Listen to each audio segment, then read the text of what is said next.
Hello guys, nandito tayo ngayon sa Philippines, dito sa may harap ng bahay ng aking kapatid. Ayan, ang dami niyang mga tanim na bougainvillea. Ayan ang mga bulaklak, oh. Ayan ang bahay ng aking kapatid.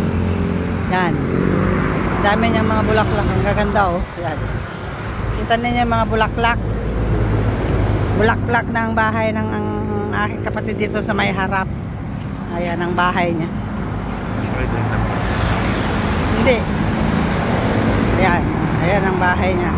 Dito mo makikita yung magagandang bougainvillea. Ayan, oh. Dami niyang magagandang bougainvillea dito sa harap ng bahay. Ayan. Oh. Ito. Yan ang bahay niya. Bahay ng aking kapatid yan. Dito sa Amakalang.